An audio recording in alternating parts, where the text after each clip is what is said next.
नमस्कार दोस्तों, मेरा नाम है सुखदेव और आप मेरा चैनल देख रहे हैं जॉब तक। दोस्तों, आज हम बात करेंगे मेधा सर्वो ड्राइव्स की ऑफिशियल क्वेश्चन पेपर्स के बारे में।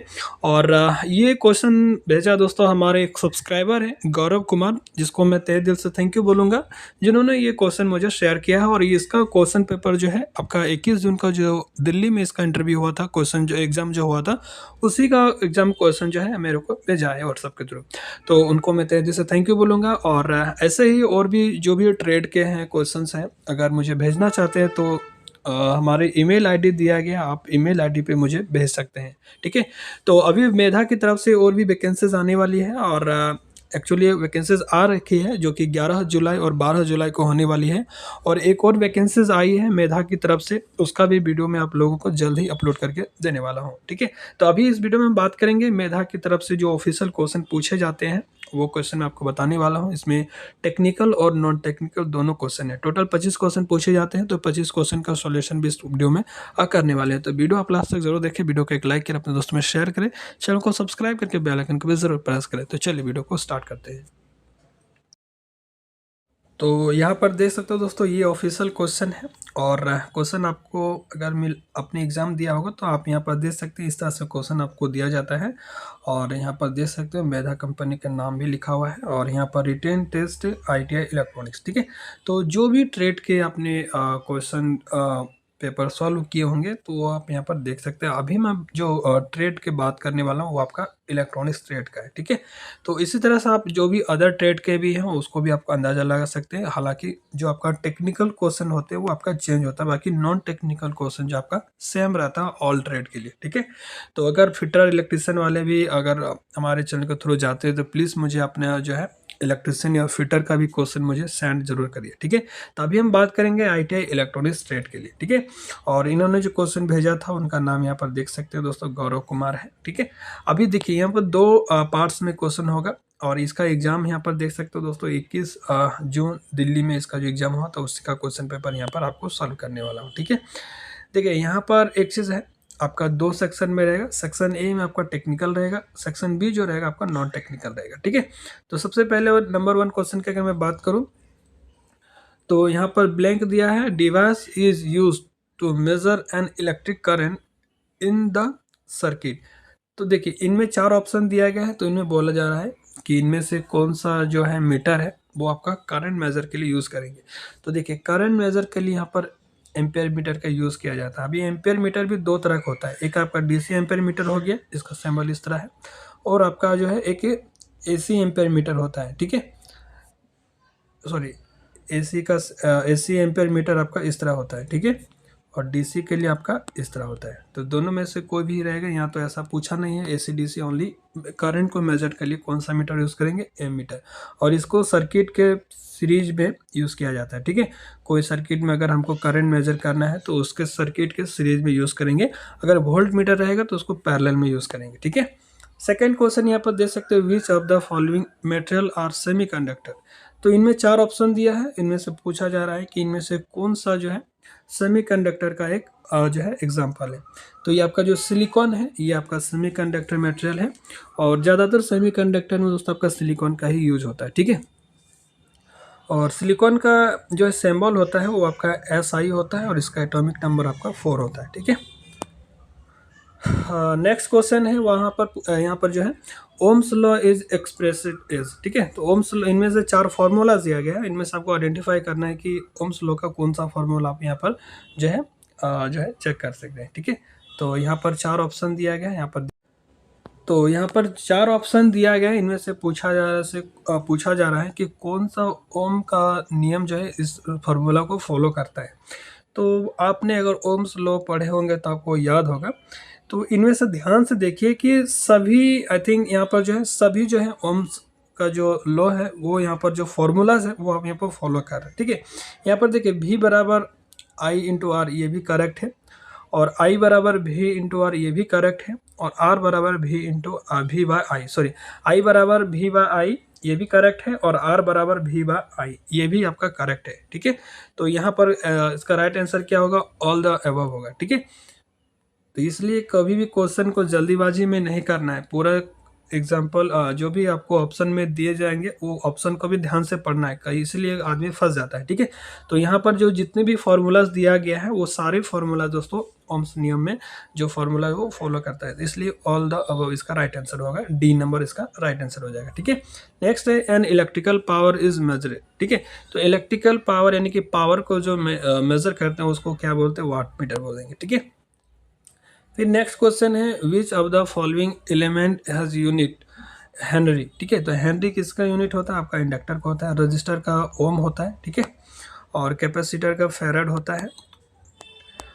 नेक्स्ट क्वेश्चन है draw the logic symbol of NOR gate. तो नॉर गेट का सिंबल यहाँ पर आपको दिया गया, इस तरह से नॉर गेट का सिंबल होता है। ठीक है, इसका शायद ये भी आपका फॉर्मूला भी अगर पूछा है तो a प्लस बी और यहाँ पर बार हो जाएगा। ठीक है, नेक्स्ट है the willow circuit symbol represent.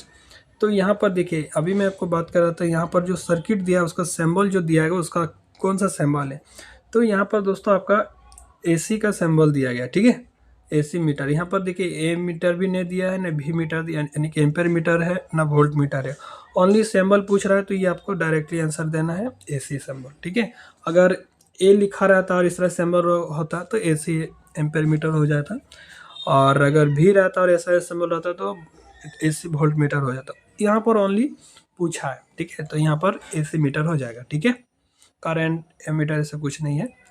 उसके बाद नेक्स्ट है draw the circuit symbol of battery. तो बैटरी का सिंबल देखिए, सेल का सिंबल अगर पूछा जाएगा तो इस तरह से हो जाएगा। ठीक है, ये आपका प्लस हो गया, ये आपका माइनस हो गया, लेकिन यहाँ पर बैटरी पूछा जा रहा है तो बैटरी किसको बोलेंगे, cell of group is called battery, यानी सेलों के समूह को बैटरी कहते हैं। तो बैटरी में यहाँ पर आपको कम से कम 3-4 बैटरी बनाना है। ठीक है, इधर प्लस का दे देंगे, इधर माइनस का देंगे। ठीक है, एनोड कैथोड तो हो जाएगा प्लस माइनस। ठीक है, तो ये बैटरी का सिंबल उन्होंने बनाया है, ये बिल्कुल राइट है। ठीक है, नेक्स्ट है convert binary number two decimal number. तो यहाँ पर देखिए बाइनरी नंबर दिया गया है, उसको आपको डेसिमल में कन्वर्ट करना है, तो यहाँ पर देखिए यहाँ पर दिया गया 25 हो जाएगा। नेक्स्ट क्वेश्चन है दोस्तों find out the resistance value for the A band register colour code green, red, blue and gold. ठीक है, तो देखिए रजिस्टर का जो कलर बैंड होता है वो यहाँ पर कलर का दिया गया है, उसको वैल्यू में कन्वर्ट करना है। जो भी कलर दिया गया है आपको पता होगा कलर कोड का जो है नंबर्स रहता है, उस नंबर के अनुसार से रजिस्टर का कलर कोड आपको वैल्यू निकालना होता है। ठीक है, तो यहाँ पर एक बैंड 4 बैंड का रजिस्टर है। ठीक है, तो अब यहाँ पर देखिए अगर 4 बैंड है तो फर्स्ट बैंड यहाँ पर कितना जो कलर जो है वो आपका ग्रीन है, तो ग्रीन का कितना होता है 5 होता है। ठीक है, फिर नेक्स्ट जो बैंड है वो आपका रेड है, तो ये रेड का कितना होता है 2 होता है। ठीक है, फिर आपका ब्लू है, ब्लू का कितना होता है 6 होता है। ठीक है, फिर आपका गोल्ड है, तो देखिए जब 4 बैंड होगा ना तो फर्स्ट सेकंड जो है आपका कलर का हो जाएगा, तीसरा आपका जो है मल्टीप्लायर का हो जाएगा, और चौथा जो बैंड रहता है वो आपका टॉलरेंस का होगा।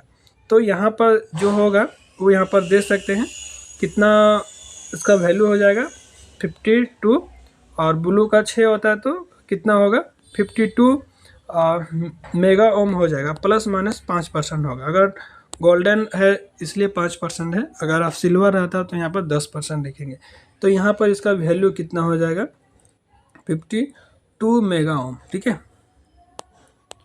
क्योंकि ब्लू का 6 होता है तो यहाँ पर 6 किसका होता है 10 के पावर, अगर हम 6 लिखेंगे तो उसको हम ऐसा भी तो लिख सकते हैं, मेगा में लिख सकते हैं ना। ठीक है, तो इसका राइट आंसर हो जाएगा 52 मेगा ओम। ठीक है, नेक्स्ट है फुल फॉर्म ऑफ बीजेटी। तो बीजेटी का फुल फॉर्म क्या होता है, बाइपोलर जंक्शन ट्रांजिस्टर, ये बिल्कुल सही है। नेक्स्ट है an efficiency of half wave rectifier. Half wave rectifier की इफिशिएंसी पूछा है, तो यहाँ पर 41.12। ठीक है, हाफ वेव का इतना नहीं होगा, फुल वेव का देखिए हाफ वेव का तो 40.6 होता है शायद। ठीक है, तो ये भी एक बार बढ़िया से देख लीजिए, फुल वेव का शायद 81.1 होगा। ठीक है, नेक्स्ट है यहाँ पर जो है रेक्टिफायर कन्वर्ट। तो रेक्टिफायर किसको कन्वर्ट करता है, rectifier like as a converter है, यानी कि एसी करंट एसी को डीसी में कन्वर्ट करता है, तो ये भी शायद राइट आंसर ए आपका हो जाएगा। ठीक है, नेक्स्ट है if a resistor consume 20 watt of power from a 10 volt supply what is the current answer. ठीक है, तो देखिए यहाँ पर P बराबर कितना दिया है, 20 वाट दिया गया है, ठीक है। V बराबर कितना दिया है, 10 वोल्ट दिया गया है। तो यहाँ पर करंट पूछ रहा है, तो I बराबर दो बहुत जो है पावर का बहुत फार्मूला आता है। तो यहाँ पर I बराबर हम अगर P स्क्वायर बाई V करेंगे, या एक और फार्मूला आता है, इससे भी हम निकाल सकते हैं, P बराबर I स्क्वायर R, ठीक है। तो यहाँ P बराबर हमारा कितना दिया, 20 वाट दिया है। अब यहाँ पर जो I हमको निकालना है, तो I को ऐसे छोड़ देंगे, और यहाँ पर V दिया है, तो ये भी फार्मूला यहाँ पर यूज़ नहीं होगा। तो यहाँ पर P बराबर V स्क्वायर R हो जाएगा, ठीक है। तो P बराबर 20 वाट हो गया, और V कितना दिया है, 10 वोल्ट दिया है, ठीक है। R निकाल लेंगे, फिर उसको एम्पेयर में कन्वर्ट कर लेंगे। तो इसको दोस्तों यहाँ पर देखिए, अगर हम इस फार्मूला से निकालते हैं P बराबर V इंटू आई, ठीक है। तो I बराबर फिर क्या हो जाएगा, P बाय V हो जाएगा, ठीक है।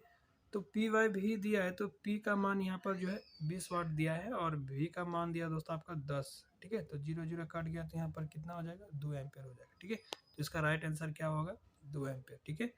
Anode, cathode and gate are the terminal of SCR, ठीक है। तो SCR में दोस्तों एनोड, कैथोड और गेट भी होता है, ठीक है। तो 15 क्वेश्चन दोस्तों आपका टेक्निकल का हो गया। अब जो सेक्शन बी जो है वो आपका नॉन टेक्निकल क्वेश्चन है, जिसमें रीजनिंग और एप्टीट्यूड क्वेश्चन रहता है, ठीक है। तो पहला यहाँ पर जो नॉन टेक्निकल क्वेश्चन दे सकते हैं, if discount is 75 rupees on 1500 the discount percentage is, ठीक है। तो कोई एक वस्तु है जिसमें 75% का डिस्काउंट दे रहा है, और वो आपका 1500 का है, तो इसमें कितना परसेंटेज डिस्काउंट होगा, ये यहाँ पर पूछा है। तो यहाँ पर इसका राइट आंसर 5% हो जाएगा, ठीक है। मिसिंग नंबर यहाँ पर पूछा जा रहा है, जैसे 1 2 4 7 11 दिया है, तो नेक्स्ट क्या होगा, तो यहाँ पर 16 इसका राइट आंसर हो जाएगा, ठीक है। 3 का आपका यहाँ पर जो है एक एक बढ़ जा रहा है दोस्तों, यहाँ भी एक बढ़ रहा है, फिर यहाँ पर 2 बढ़ रहा है, फिर इस तरह से 2 2 बढ़ रहा है। तो इस तरह से 11 के बाद 7 के बाद 11 है, तो फिर यहाँ पर नंबर ऐड करेंगे, तो यहाँ पर 16 आपका राइट आंसर हो जाएगा, ठीक है। फिर यहाँ पर देखिए एक दिया गया है कि डिस्टेंस यानी कि दूरी यहाँ पर 120 किलोमीटर दिया गया है, ठीक है। टाइम यहाँ पर 3 आवर्स दिया गया है। तो यहाँ पर स्पीड पूछ रहे हैं, यानी कि फॉर्मूला क्या, तो स्पीड का चाल बराबर दूरी बटा समय हो जाता है, ठीक है। ठीक है, तो इसका फार्मूला से अगर हम बैठाएंगे, यानी कि चाल को वेलोसिटी से डिनोट करते हैं ना, v बराबर और डिस्टेंस d मानते हैं, और टाइम यानी कि t, ठीक है। तो 120 बटा 3, यहाँ के है यानी कि 1000 है, 3 4 12 यानी कि 40 किलोमीटर के आसपास होगा, 40 किलोमीटर पर आवर, ठीक है। इसका राइट आंसर हो जाएगा 40। देखिए एक वस्तु है, एक फ्रूट्स है, जिसका कॉस्ट 80 रुपये, 1 kg का 80 रुपये है। तो then the cost of 600 gram fruits, तो 600 ग्राम का कितना होगा, ये यहाँ पर दिखा सकते हैं, 80 रुपीज़ 48 रुपीज़ हो जाएगा, ठीक है। Find the odd one out, इनमें से कौन जो है ऑड है, मतलब मिलता जुलता नहीं है, ठीक है। तो यहाँ पर जो है मिलता जुलता है, तो देखिए यहाँ पर क्या है, find the odd one out, ठीक है। Hospital, doctor, patient, teacher. देखिए हॉस्पिटल, डॉक्टर, पेशेंट, ये तो मिलता जुलता है। जैसे आप हॉस्पिटल में जाए तो वहाँ डॉक्टर भी रहेगा, पेशेंट भी रहेगा, लेकिन टीचर तो ओनली स्कूल में रहेगा, तो ये इसका राइट आंसर होगा। Find the simple interest on 10,000 at 1% interest for 1 year, ठीक है। तो इसका राइट आंसर आपका 100 रुपये हो जाएगा, सॉरी 100 रुपये, हाँ, ठीक है। अपोजिट वर्ड अप, आपका अपोजिट पूछ रहा है, तो डाउन हो जाएगा, यहाँ पर देख सकते हैं, ठीक है। राइट आंसर इसका अपोजिट पूछा है, तो आपका डाउन हो गया। विच of the below word is correctly spelled, यानी कि जो है यहाँ पर स्पेलिंग पूछा जा रहा है, ठीक है। तो यहाँ पर आपका सिनेमा का राइट स्पेलिंग क्या होगा, ठीक है। तो ये इसका राइट आंसर होगा सिनेमा का, ठीक है। सिनेमा का मतलब स्पेलिंग यहाँ पर करेक्ट पूछ रहा है, कौन सा स्पेलिंग जो है करेक्ट होगा। Right on crore in number format answer, मतलब 1 करोड़ यहाँ पर लिखने के लिए बोल रहा है, ठीक है। तो 1 10 सैकड़ा, 1000, 10,000, लाख, 10 लाख, करोड़, ठीक है। Score 400 marks, find the percentage of marks, ठीक है। तो यहाँ पर जो है 400 मार्क्स में जो है टोटल मान लीजिए 500 परसेंटेज है, तो 500 मार्क्स है। और ऐसा समझ लीजिए कोई कैंडिडेट है, वो 500 में से 400 नंबर लाया है, ठीक है। तो उसका कितना परसेंट होगा, तो इस तरह यहाँ पूछा जा रहा है। तो यहाँ पर इसका जो है परसेंटेज होगा वो आपका 80% होगा। तो इस तरह से यहाँ पर नॉन टेक्निकल का भी क्वेश्चन खत्म हो गया और टेक्निकल का। तो देखिए इसी तरह से नॉन टेक्निकल क्वेश्चन आपका सबका सेम रहता है, खाली टेक्निकल आपका ट्रेड वाइज अलग अलग रहता है, फिटर का अलग रहता है, वेल्डर का अलग रहता है और इलेक्ट्रॉनिक्स इलेक्ट्रिशियन का अलग अलग रहता है। तो आप अगर देने जा रहे हैं एग्जाम तो एक बार वीडियो को देख लीजिएगा, आपको अंदाज़ा पड़ जाएगा किस तरह से हमको प्रिपरेशन करके जाना है। बाकी जो है फाइनल सिलेक्शन जो डिपेंड करता है वो आपका इंटरव्यू, ठीक है। हालांकि ये भी आपका डिपेंड करता है, क्योंकि अगर आप अच्छे मार्क्स नहीं लाएंगे तो इंटरव्यू के लिए शॉर्टलिस्ट भी नहीं होंगे, तो ये चीज़ भी आपको ध्यान देना है, ठीक है। तो सारी चीज़ें मैंने बता दिया, कोई डाउट है तो कमेंट करके पूछ सकते हैं। मिलते हैं नेक्स्ट वीडियो में, तब तक के लिए टेक केयर, जय हिंद, वंदे मातरम।